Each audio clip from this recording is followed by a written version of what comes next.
Guten Morgen und willkommen jeder einer, was du angeswitcht hat. Wir sind von Herzen dankbar, dass wir es dit kennen, auch das Wort Gottes mit uns teilen. Wir sind dankbar, dass wir diese Gelegenheit haben, auch es dit Gemeinschaft zu haben. Wir feiern von dir Karfreitag. Es ist ein Tag, wo wir als Christen besonders dankbar sind für Jesus, was er getan hat. Es ist ein Tag, wo wir daran denken, was Jesus für uns getan hat. Dass er für uns gestorben ist und dass er sein Leben für uns gegeben hat.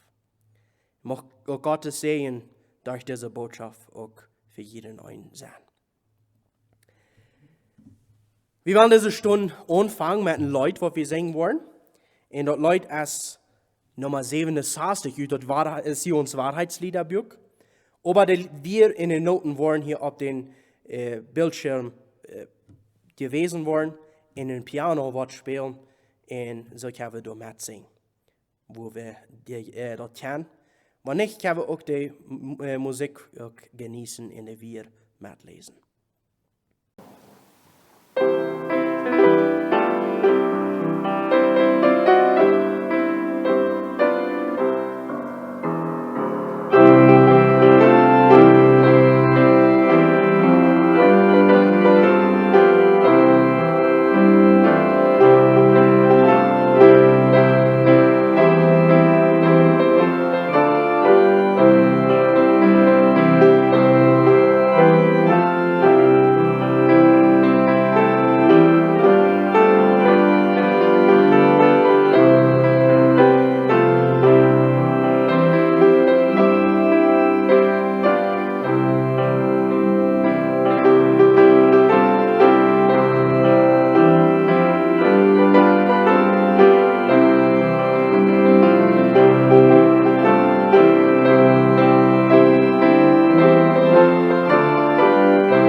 Als nächstes werden wir Gott anbeten. Wir werden ihm danken für was er für uns getan hat. Lieber Gott, im Vater im Himmel, wir sind dir von Herzen dankbar, dass wir von dir zum Morgens uns dieses Dit versammeln können und durch das Internet. Wir sind dir dankbar, dass du diese Gelegenheit gemerkt hast, dass wir das tun können. Wir haben so eine große Verreich, dass wir von dir schon Tag so leicht auch den Wort verspreiten. Wir danken dir von Herzen, dass wir es der Taub den Wort betrachten. Und wir beten auch all, dass du wirst besonders auch von dir segnen. Herr, wir sind dir dankbar, dass du auf diese Welt gekommen bist, in den Sehen Jesus Christus. Wir sind dir dankbar, dass du wahrlich wirst für uns am Kreuz zu sterben. Herr, du nimmst all unsere Sünden auf dich und betuhlst sie dort am Kreuz, indem du Leben dort für uns auch gestorben. Herr, wir sind dir von Herzen dankbar dafür.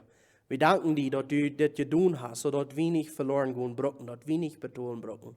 Und Herr, dass diese Gnade von dir noch up ist, sodass noch mehr Menschen für mehr Menschen das betont ist und dass du noch von dir reden lässt. Wir sollen auch, dass du besonders reden lässt durch diese Zeit. Auch durch all das, was passiert in der Welt. Wir sind die beten, dass du durch reden, dass du uns helfen, als Christen auch ein lichten Segen zu sein, die ein Wort verbreiten, so sehr als wir können, und dass Menschen auch dadurch werden können, die kennenlernen. Wir beten ganz besonders, dass du auch die Lehre in deine Hand nehmen. Herr, wir wollten, dass bei dir nicht vorbeigeht und dass du dort looten lässt. Und wir beten auch, dass du auch dadurch besonders segnen. Wir beten, dass du die Regierung halten, auch die Doktors und alle, was damit verbunden sind, dass du halten, auch dass das Beste getan wird. Herr, wir wollten nicht, was der Plan ist, was getan werden wird. Wir beten, dass du segnen und halten. Wir beten ganz besonders für den Segen durch diese Konferenz, die wir haben, dass du auch dadurch auch zu sollen reden und uns alle auch ermutigen, die Beter auch zu tun. Wir danken dir, loben dir und preisen dir in Jesus' Namen. Amen. Als nächstes wollen wir erfreut worden durch ein Musikstück.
Ik wil ons een woord lezen uit Matthäus kapitel 27, van vers 11 tot 26. Matthäus 27, vers 11 tot 26. Jesus aber stand vor dem Landpfleger, und der Landpfleger fragte ihn und sprach, bist du der Judenkönig? Jesus aber sprach zu ihm, du sagst es. Und da er verklagt ward von den hohen Priestern und Ältesten, antwortete er nicht. Da sprach Pilatus zu ihm, hörst du nicht, wie hart sie dich verklagen? Und er antwortete ihm nicht auf ein Wort, also dass der Landpfleger sich verwunderte. Auf das Fest aber hatte der Landpfleger die Gewohnheit, dem Volk einen Gefangenen loszugeben, welchen sie wollten. Er hatte aber zu der Zeit einen Gefangenen, einen sonderlichen vor anderen, der hieß Barabbas. Und da sie versammelt waren, sprach Pilatus zu ihnen, welchen wollt ihr, dass ich euch losgebe? Barabbas oder Jesus, von dem gesagt wird, er sei Christus? Denn er wusste wohl, dass sie ihm aus Neid überantwortet hatten. Und da er auf dem Richtstuhl saß, schickte sein Weib zu ihm und ließ ihm sagen, Habe du nichts zu schaffen mit diesem Gerechten. Ich habe heute viel erlitten im Traum seinetwegen. Aber die Hohenpriester und die Ältesten überredeten das Volk, dass sie um Barabbas bitten sollten und Jesus umbrächten. Da antwortete nun der Landpfleger und sprach zu ihnen: Welchen wollt ihr unter diesen Zweien, den ich euch soll losgeben? Sie sprachen: Barabbas. Pilatus sprach zu ihnen: Was soll ich denn machen mit Jesus, von dem gesagt wird, er sei Christus? Sie sprachen alle: Lass ihn kreuzigen. Der Landpfleger sagte: Was hat er denn Übles getan? Sie schrien aber noch mehr und sprachen: Lass ihn kreuzigen. Da aber Pilatus sah, dass er nichts schaffte, sondern dass ein viel größerer Getümmel ward, nahm er Wasser und wusch die Hände vor dem Volk und sprach: Ich bin unschuldig an dem Blut dieses Gerechten, sehet ihr zu. Da antwortete das ganze Volk und sprach: Sein Blut komme über uns und unsere Kinder. Da gab er ihnen Barabbas los, aber Jesus ließ er geißeln und überantwortete ihn, dass er gekreuzigt würde. Als nächstes war wir ein Trio hier.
Aber sag, als tust denn du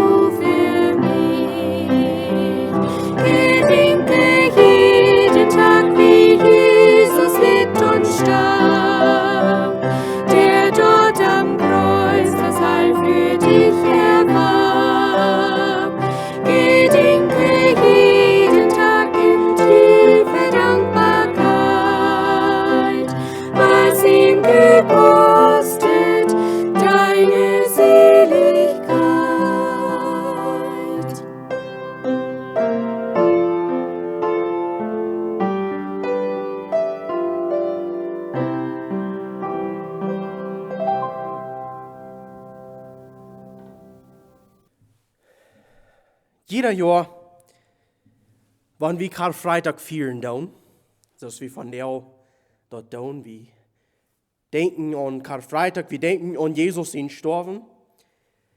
Und diesen Tag feiern die Christen nicht einen Tag, wo wir uns freuen und dankbar sind. Wir feiern was normal manche Menschen nicht in Grund ist, um eine Feier zu merken. Und dort ist der Tod von einer Person. Wenn er gestorben ist, dann wird normal getrüht. Da wird für ein Fast gemerkt, wo ein Trüherfass ist oder ein Gedenksfass. Aber da wird nicht unbedingt eine Feier davon gemerkt, dass einer sich freuen lässt. Karfreitag ist der Tag, wo wir uns an Jesus den Lieden erinnern tun. Ein Tag, wo wir an seinen Tod denken tun. Und doch feiern wir diesen Tag, wenn es dort ein besonderer Tag ist für uns Christen. Wir feiern diesen Tag, so von seinem Tod wird Gott gewasst ist. Und dort ist so krank, wo dort ist. Jesus sein Tod ist ein von den besten Dingen, was für die Menschheit passiert ist. Du fragst dich vielleicht, warum sagst du ein von den besten Dingen? Ich würde sagen, Jesus sein Tod in seiner Auferstehung. Taub ist das Beste, was diese Menschheit jemals passiert ist. Und deswegen ist sein Tod ein von den besten Dingen, was den Menschen passiert ist. Aber warum wird so was geoutet für die Menschheit? Der Antwort ist, wenn es durch Jesus sein Leben in sein Sterben die Menschen die Rettung von ihren Sinn gekriegt haben. Die Rettung von ein ewiges Verdammnis. Die Rettung von der Ewigkeit von Gott getrennt zu sein. Und obwohl das, was Gott für uns ist, in uns Christen das in Dankbarkeit versagen hat, dass Jesus für uns gestorben ist, wird das Wort, was Jesus selbst sehr schwor fällt. Und wenn wir daran denken, dass Jesus ist für uns gestorben, dann denken wir, naja, das ist auch ganz einfach gewesen für ihn. Er hat doch so eine große Leid für uns. Vor allem, er wusste, dass er wohl in 3 Tagen war abstund, dass wir nicht was grautet. Und doch wird das was sehr schwer für ihn. Wenn es jemanden nur denken, dass er abbewählt wird, obwohl er ganz Gott wird er auch ganz Mensch. In seine menschliche Seele hat Angst für das. Seine menschliche Seele jankert nicht, das zu tun. Und wir wollen auch von der noch sein, dass Jesus sich selbst überwinden muss. Am kostet das alles große Überwindung in auch Luther unbegreifliche Weide, was wir uns meist nicht verstehen können. Und ich denke, wenn wir dort betrachten und einfach uns in seine Lehre stellen, dann wird uns das Tod, sein Leiden, noch viel mehr wird worden. Und so werden wir von der aus morgens diesen Tag betrachten, was Jesus durchging. Und wir wollen anfangen mit der Nacht, wo er allein in Gethsemane beten dort, was wo er gestorben ist. Wir wollen betrachten, was er wirklich alles durchging, durch diesen Tag. Wenn es dort ist, was wir unbedingt brauchen, dass wir dort sein können, was hat Jesus alles für mich getan? Und so werden wir von der morgens unsere Bibel nehmen. Ich habe mehrere Schriftstellen. Ich habe 11 Punkte von der abgeschrieben. So hier sind noch viele Punkte. Wir wollen eine Karte betrachten. Wir wollen bloß sagen, was Jesus wirklich alles durch diesen Tag beleven will. Und was er wirklich für uns getan hat. Und das erste ist, er muss sich selbst überwinden. Ich habe das alle ein bisschen unterschieden. Weil wir wollen es darüber betrachten. Für Jesus wird das nicht eine einfache Sache. Dass wir nicht bloß dass er nu denkt und sagt, nein, ich sage Gott, ich kann ja das so tun, dass ich keine Video habe, dass alles ganz leicht durchgeht. No, er wird Mensch. Und er hat große Video. Vor allem wird das nicht einfach.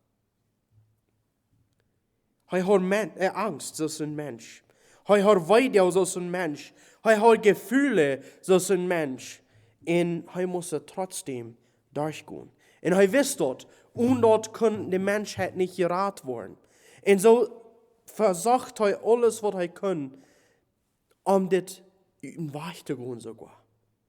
Und doch, greift er sich Leute an, wie wollen das sein? Er muss sich selbst erstmal einmal überwinden. Und wir lesen davon in Matthäus 26, Vers 39 in 42. Wenn wir die bei Vers lesen, Matthäus 26, Vers 39 in 42. Das wir an den Garten Gethsemane, danach, er sagt das hier so, er ging noch in Bett wieder und fall auf ein Gesicht in Bett. Mein Vater, wann dort mehlig ist, dann nur diese Lieden und mir vorbeigehen. Doch nicht so als ich will, aber so als du warst. Nach Vers 42, er ging zum zweiten Mal in Bett. Mein Vater, wann dort nicht mehlig ist, dort dit Kuffel an mir vorbeigeht und dort ich dort trink, dann lud dort nur den Willen gehen. Wir sagen hier in dieser Vers, dort am Janker nicht diesen Weg zu gehen. Hij bet Gott, dat wanneer melig is, dat ik dit niet doen brok, dan wil ik dat niet doen. Hij wil dit niet. Maar hij wist dat, wanneer ik dit niet doe, wordt de mensheid verloren gaan. En zo ziet hij ook, dat hij willig weer den Weg te gaan, wanneer Gott zijn willen weer. Hij muss zich überwinden. En hij krijgt dat rechte in deze leeuw. Hij ging in gebed. En hij blijft zo lang im Gebet, dat hij zich eerst überwinden hat. En wenn wir von hier wieder lesen durch die Ostergeschichte, dann sehen wir, dass er noch nicht mehr sich gegen uns stellen hat. Er hat sich überwunden. Er wird reut. Er hat das getan. Er mögt es nicht durch. So, wenn wir uns in seine Lehre stellen, wir wollen nicht weiten. Und ein paar Stunden wieder, wo ich geschlagen wurde. Und ein paar Stunden wieder, wo ich misshandelt wurde. Und ein paar Stunden wieder, wo ich am Kreuz hing. Ich weiß nicht, dass an jeder einer von uns will sich mal überwinden. Und wenn wir auch wissen, dass das würde tun, dass unsere ganze Familie wird gerat werden, das wird uns nicht einfach sein. Und so wird es für Jesus auch nicht einfach. Er muss sich überwinden. Zweitens, Jesus wird von seinen einen Jünger verrät. Als Jesus dort am Garten beten dort, mit seinem Vater reden dort, kam Judas, sein Freund, sein Jünger, mit den Soldaten in sein Namen am Fuß. Judas, der wird das dort, wie mit Jesus gegangen. Er hat mit Jesus taub gegessen. Er hat gesehen, wo Jesus alle Wunder getan hat. Er wird 3 Jahre mit Jesus taub gewesen. Er wird sein Freund. En nu har hij aan even een beetje geld zich tegen Jezus gesteld. Kan we ons dat voorstellen? Van onze ene vriend verroet te worden?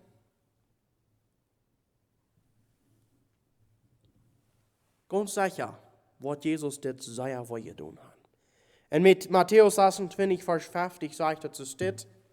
Jezus zei te hem, vriend, te wat bist du gekomen? Dan kwamen ze op en namen Jezus vast. So hij vraagt Judas hier en zegt, vriend. Hij namt hem vriend. So voor Jezus weer Judas een vriend. En hij zegt, vriend, waarom bist du gekomen? Waarom hast du die gegen mich gestalt?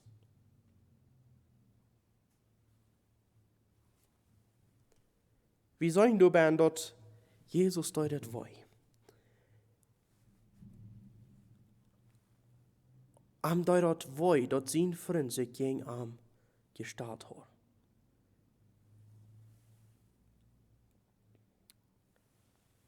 Wanneer we ons in Jezus in de leeuw stellen. En we worden er denken, een van onze vrienden, wo dit gedaan hebben. Wo ons verroet hebben.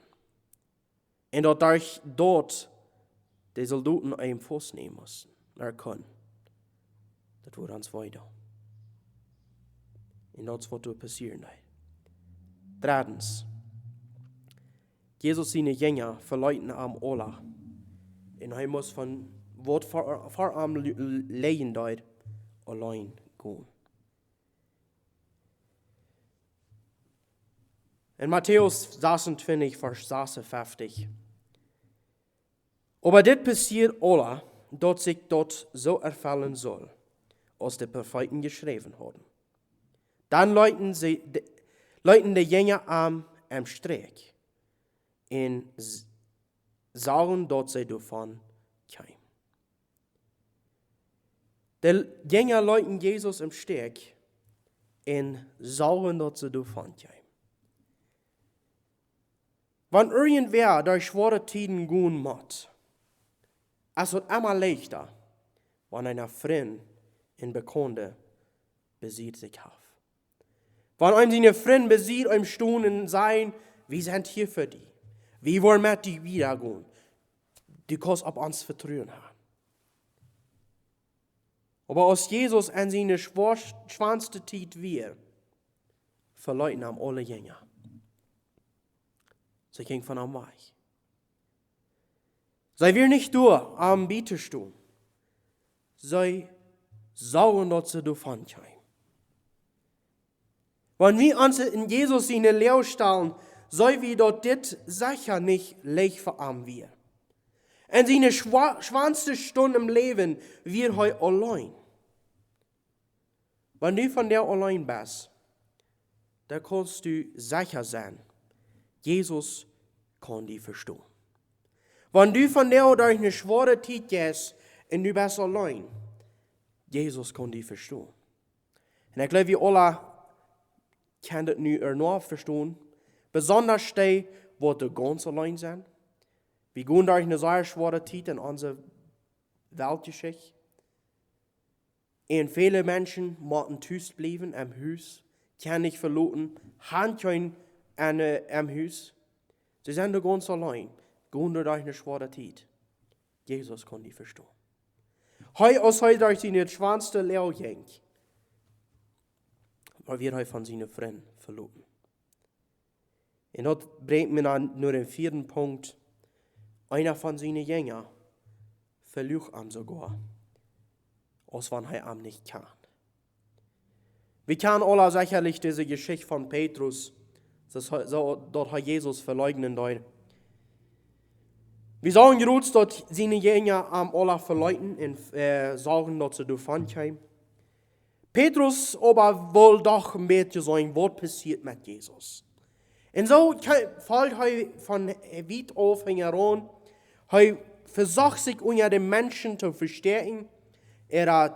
Sich zu machen zu mengen, bis dort er sein kann, was mit Jesus passieren wurde. Als er aber dann erkannt wird, in einer am Früh, als er nicht auch einer von Jesus seine Jünger wie, dann verlog er das. Er sagt, er kann das nicht mehr. In 3 Mal, was der Hund kriegen wird. Jesus wusste es. Ja, wir uns dort verstellen, wo wir am dort sein? Das Freund, der 3 Jahre mit ihm gewandelt wird, wo du gesagt hast, er will mit ihm sterben, wenn er nicht wird, da sagt er den Menschen, ich kann ihn nicht. Ja, wir uns dort verstellen? Unsere Freunde würden sagen, ich kann ihn nicht, wenn wir in besondere schwere Zeiten sind. So nicht bloß wie Jesus allein, er wird sogar von seinen Menschen verlieren, dass er ihm nicht mehr kann. Dann, Jesus wird falsch beschuldigt. Matthäus 26, Vers 59 bis 61. Nu sagen die Hohepriester in der ganzen Route nur falsche Zeugnissen gegen Jesus, dass sie ihm dort merken können. Aber sie fangen keinen Grund dazu. Wann auch viele in Falschheit Zeugnis geben. Zuletzt kamen 2 in Säden. Des Mann hat gesagt, heute kann Gott sein Tempel durchrichten, in ein 3 der war er abü. Jesus hat ein Leben geführt, Unsinn, Unfalschheit. Er hat nichts getan, was am schuldig merken kann. Und die Menschen wissen das. Sie fangen nicht, was sie gegen Jesus hatten. Aber wenn sie den Menschen weich wollen haben, mussten sie Lehnissen abmerken, um ihn zu beschuldigen. Ich habe mir Gedanken gemerkt, wo fühlt das sich an, wenn irgendwer von uns Lehnissen abstaut und dort rumreden da. Das hat uns weh. Das ist nicht angenehm. Und das, was Jesus hier hören muss. Die können gerecht Menschen ab, was die Lehnissen von ihm verteilen. Dinge, was nicht passiert wären. Dinge, was er nicht getan haben, sehen sie, das hat er getan. Und durch dort wird er dann auch verurteilt. Jesus wird also allein. Er wird von seinen Freunden aufgesagt. Und da werden Lehnissen von ihm abgebracht. Und dann das nächste, ein Verbrecher wird an seine Stelle freigelassen. Als Jesus vor Gericht wird den Menschen die Entscheidung gegeben, zu wählen, wem sie frei haben wollen oder in wem sie wollen festhalten. Jesus oder Barabbas. Jesus war einer, der hat Menschen geholfen, er hat Kranke gesund gemacht, er hat Läufe verspreit, er hat Todes abgeweicht, er hat Menschen von schlechten Gästen befreit, frei gemacht. Also ein guter Mensch. Barabbas, wie kriegt das Gegenteil? Er wird ein Mörder, er wird ein Räuber, er wird ein Mensch, der durch Angst verspreiten soll. Und die Menschen wählten Barabbas. Jesus wird also so sehr gehasst, dass er schlimmer angesehen wird als ein Mörder und ein Räuber. Lass uns das lesen, Matthäus 27. Vers 15 bis 18 und 20 bis 21. So 15 bis 18. Der Lohn des Kommandanten hat die Gewohnheit, dass er das Volk in Gefangenen losläuft, wenn sie erfasst haben. Und dann können sie sich wählen. Sie haben dann gerade einen bekannten Verbrecher fast, der heißt Barabbas. Als sie dann alle taub wären, sieht Pilatus an: Wem will je dort ich losgeben soll? Barabbas oder Jesus? Der Christus genannt wird. Hij wist gut, dass sie Jesus gebracht haben, weil sie am aufjenstig waren. Dann Vers 20. Aber der Hohepriester in Altestas bereden das Volk, dass sie am Barabbas beten sollen. Und Jesus luten dort merken. Der Lohneskommandant frug an, wohin von den zwei weil je dort ich losgeben soll. Und sie sagten Barabbas. So Jesus wird festgenommen in den Verbrecher, wird an seine Stelle losgelassen. Dann 7. Jesus wird vom Tod verurteilt. Matthäus 27, Vers 26. Dann jäuf er Barabbas los, aber Jesus lässt er utpitchen und jäuf am Hahn, dass sie am Kreuzchen können. Wenn das Volk einfach nicht nur lässt sich Pilatus überreden, dass er am Tod verurteilen wird. Und nicht bloß irgendein Tod, sondern dass er gekreuzigt wird. Der Kreuzung wird damals und wird von der Ort noch einer von den grausamsten Wegen, einen Mensch umzubringen. Das wird sehr, sehr demütigend und schandvoll. Das dürfen nicht schon für den Mensch, wo er gekreuzigt wird. Und das wird auch buitengewöhnlich sehr mit Weide verbaut. Und dort wird Jesus verurteilt. Wir wollen Luther noch wieder sagen, wo von der Weide, wird das alles sich mitgebracht, wenn ein Mensch gekreuzigt wird. Wieder Nummer 8. Jesus wird ausgepitcht. Und das ist ein solchen Vers, wo wir jetzt lesen, dann jäuf er an Barabbas los, aber Jesus lässt er auspitchen und jäuf am Hahn, dass sie am Kreuzchen können. Wenn in unserer Zeit irgendwer zum Tod Kreuz verurteilt wird, wo wir sagen, so darf das nicht mehr. Aber damals war das normal. Menschen, die gegen den Kaiser gingen oder so, die wurden gekreuzigt. Das wird der Römer ihre Todesstrafe. Und so wird Jesus hier für das verurteilt. Und wenn das getan wird, dann wird das andere damit bei. Der Mensch wird vor dem ausgepitcht. Das deutet dazu, dass der Körper all schwach gemerkt wird. Und dass der Mensch nicht so lange Kreuz hängen muss, bis er stirbt.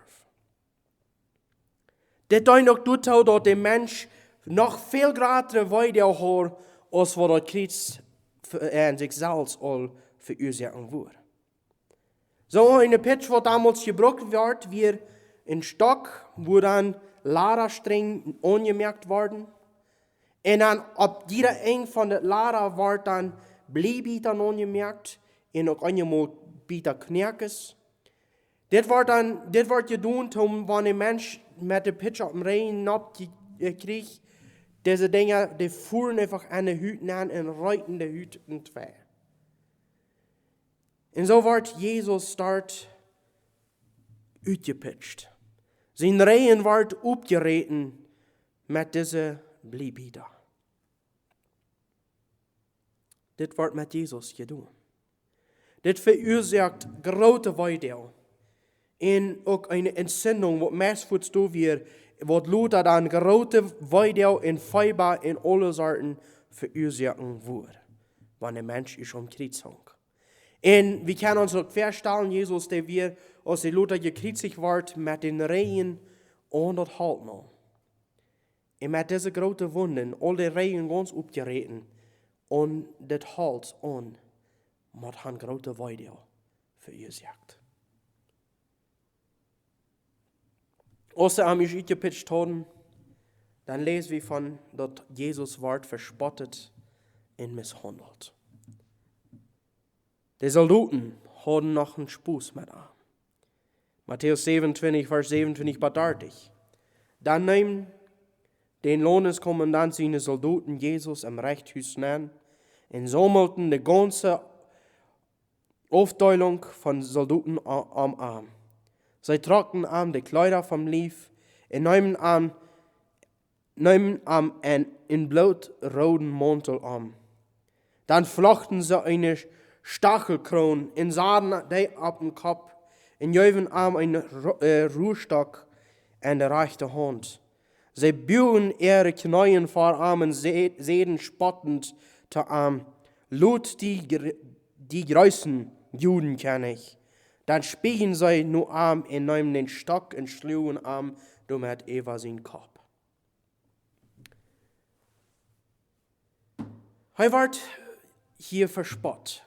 Er wird misshandelt. Wir haben al gesehen, dass er wird verklärt, dass er gesagt hat, er werde König. Er werde Judenkönig. Und so müssen diese Soldaten sich diesen Spuß, dass er nicht ihr König wird, aber ganz ohne Autorität.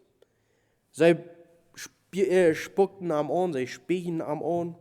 Sie gaben ihm eine Krone, aber nicht eine goldene Krone, sondern eine Krone mit Speckers, was an seine Hüte ging am Kopf. Sie beckten sich vor ihm mit Spuß. Alles einfach zum Arm schleichvollen zu mir. Können wir uns dort vorstellen, dass dort verspottet worden? Können wir uns dort vorstellen, dass der Wehrwort wörtlich sich so ein Spuß über uns merken? Und Jesus sehen nicht. Er lässt alles mit ihm passieren. Sie verkielten ihn und müssen sich haben den Spuß mit ihm. Und als dort alles passiert wird, dann ging gedrückt, zum gekreuzigt worden. Lukas 33, Vers 33. Lukas 23, Vers 33. Und als sie bei den Schädelplatz kamen, kreuzigten sie ihm durch. Und auch die zwei Verbrecher, einem an der rechten und einem an der linken Seite. Als Jesus durch all diesen Spott und Hohn durchgelebt hat, wird er aus der Stadt geführt, wo er dann gekreuzigt worden soll. Im Johannes-Evangelium sagt er, dass er seinen Kreuz selbst drehen muss. In einem anderen Evangelium sagt er, dass Simon von Kyrene kommen und von ihm drehen muss. Beides ist reich, das erste ein durch Jesus dort selbst, wenn es dort wird gewöhnlich so, dass der, der verurteilt wird, muss ihn in den Kreuz drehen. Aber wenn Jesus also schwach geworden wird, dass er dort nicht mehr drehen kann, nehmen sie einen anderen Menschen aus der Menschenmenge raus und sehen, dass er dort drehen soll für Jesus.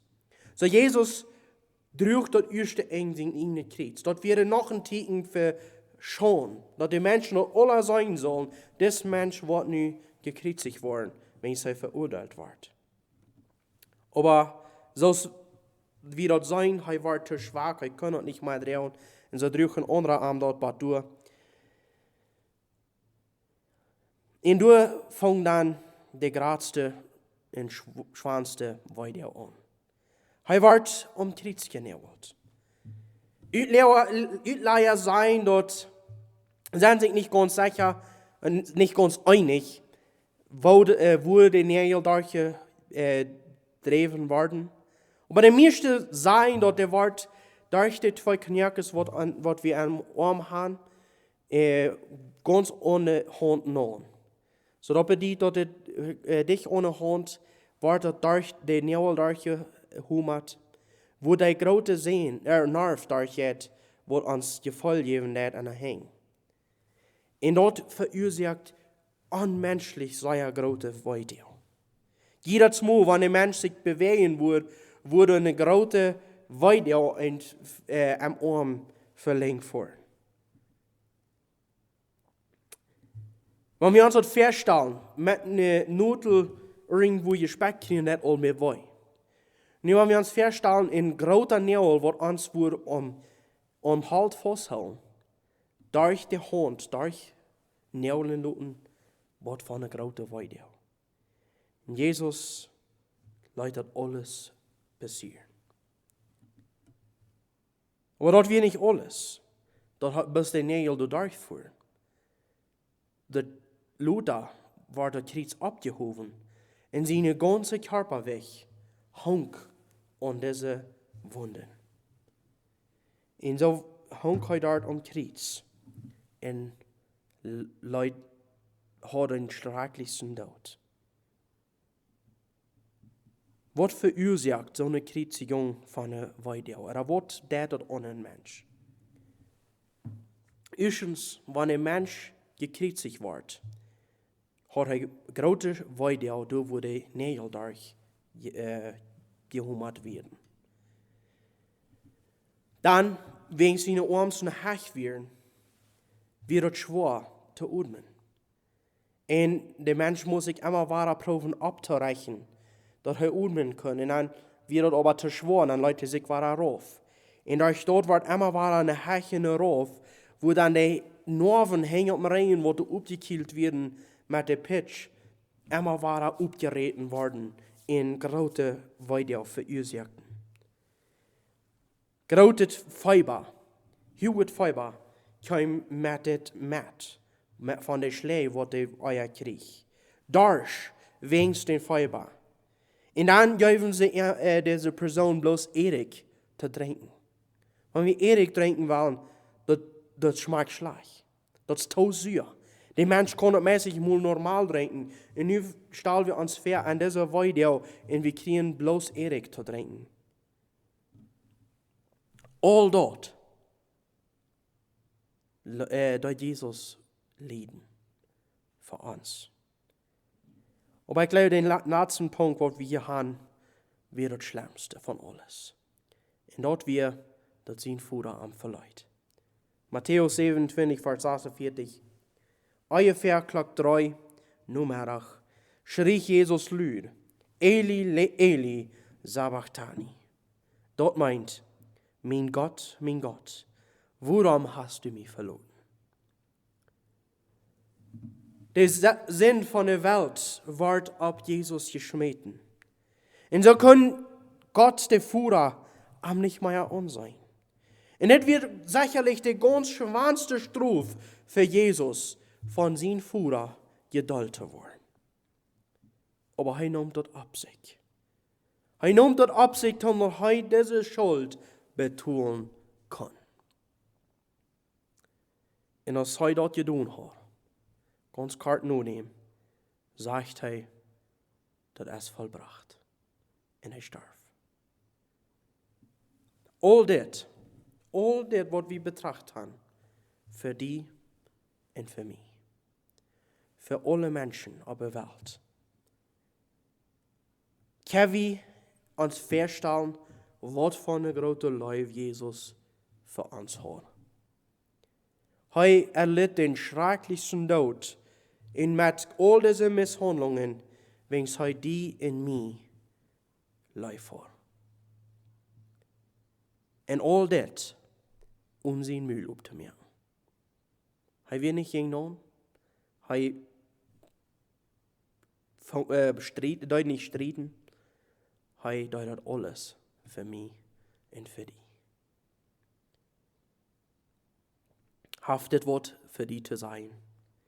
Wenn du in Christus bist, bin ich mir sicher, dass wenn wir uns das betrachten, dass unsere Dankbarkeit bis noch viel größer ist, dass Jesus das für uns getan hat. Und für die, wenn du das noch nicht erkannt hast, zu horchen. Wenn du das noch nicht Jesus angenommen hast, ich hoffe, dass du das wirst ansehen als ein großes Geschenk, was Jesus für dich getan hat. Von der Service, der Botschaft, die wir wollen hören, als die praktische Seite von das. Aber ich will ganz klar uns sagen, Jesus tut das für dich und für mich. Wenn es heute uns läuft. Und wenn es das muss wir verloren gehen. Und übrigens, Leute, das alles abnehmen. Er läutet alles an passieren, dass er sterben und leiden muss für uns. Amen. Zum Schluss werden wir nun noch ein Lied taub singen. En dat Leut ist Nummer 238, auch uit onze Zionswahrheitslieder. En zoals dat eerste Leut wordt dat met dem Piano gespielt worden. En wir können onze Hieser dann mitsingen, wo wir können. Mocht Gottes Segen mit uns alle sein, durch diesen Tag. Und auch besonders auch uns segnen, indem wir denken, was Jesus für uns getan hat.